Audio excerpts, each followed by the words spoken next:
вели, ќе одлучил како државник. Го подсетуваме дека државниците го почитуваат уставот. За крај, знаевте ли дека ниту еднаш никој јавно не го оспори нашиот аргумент дека овој закон грубо го прекршува уставот на Република Македонија?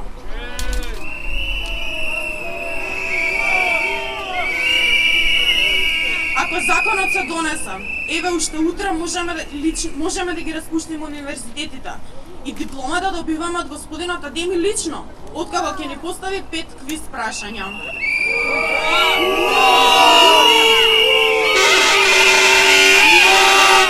Ги прашувам министерот и владата. Партиска книшка да си носиме на полагање на испитот или само на интервју за работа?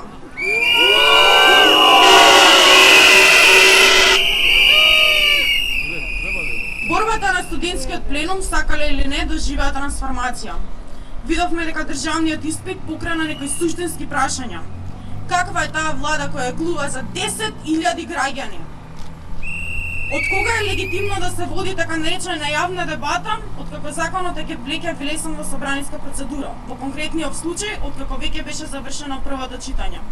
Од каде му е на премиерот таква моќ да свикува состанок во законодавниот дом кога ќе посака?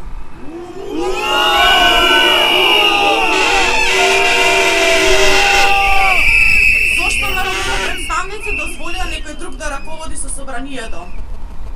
Дали е навистина толку недостижен сонот кој зборува за слободоумие и демократија?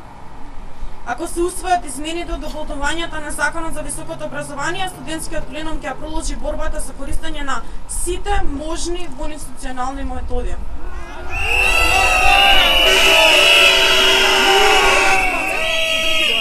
Го земаме тоа право, зашто чувствуваме граѓанска одговорност да ја заштитиме слободната мисла. Авторитетите не смеат да бидат апсолутни и затоа ќе бойкотираме, ќе блокираме и ќе окупираме.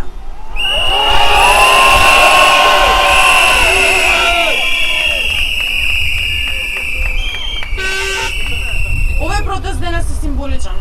Знаеме дека институциите пред кои стоиме се трули. Имаме само една порака. Универзитетот е наш и повторно ќе го преземеме.